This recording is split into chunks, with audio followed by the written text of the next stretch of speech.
there, and thank you for joining me. Today I'd like to talk about how business architecture can help during COVID-19.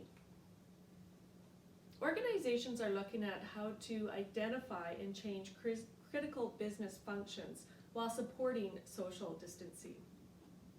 A few examples that come to mind are restaurants and fast food establishments. They're closing their door to the public dine-in type services.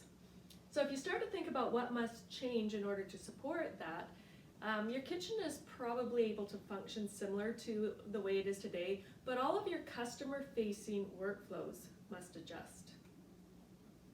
Another example, company back offices are closing their doors and delivering their back office services from home.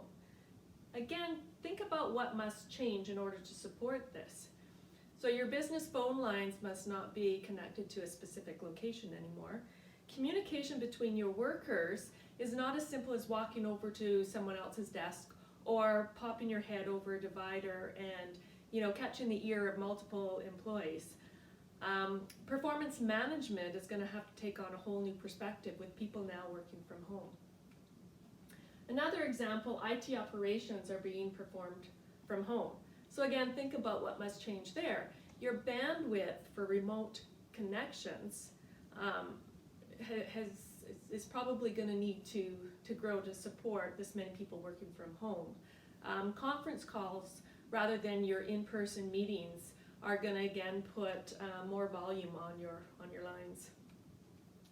So organizations exist to do something. What they do is their core business. How they do it are their core business processes. With the examples I just talked about, it is those processes, how they're delivering their services, that need to start evolve and change.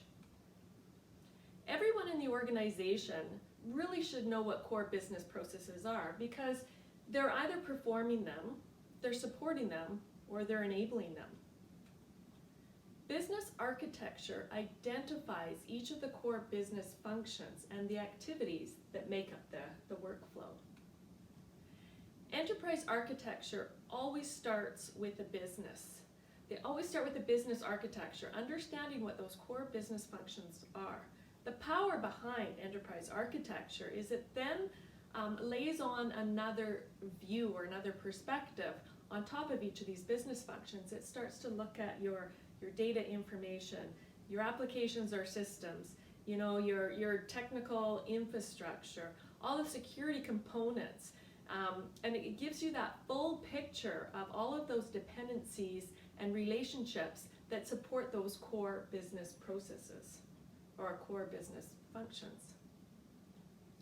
So not only is EA a strategic planning resource, but it is a very powerful resource during a time like we're dealing with right now with the coronavirus, because it enables executives to quickly locate the mission critical business functions, and then by having that overlay of the information and data, your security, your applications, you're able to quickly assess the situation and start planning reactively.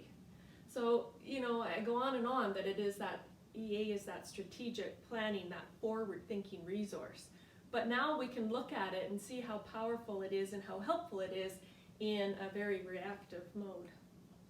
So going back to one of our previous examples, once it is determined that all food services are going to be delivered via the drive-through, planning and decisions can be made to determine what needs to happen to support that change.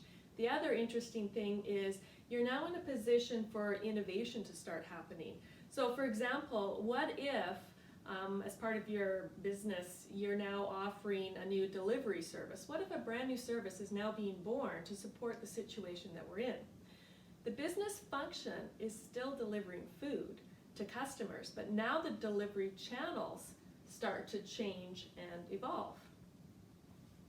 Organizations that have an EA practice in place are definitely ahead of the game because they don't need to start from scratch to locate those mission critical business functions. They're less likely to miss relationships and dependencies, And they would be in a better position to identify those new opportunities and rejig current infrastructure to support them.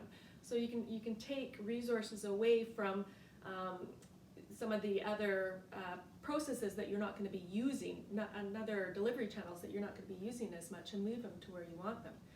But that being said, it's not too late for organizations that don't have an enterprise architecture practice in place to start utilizing a lot of the power behind it.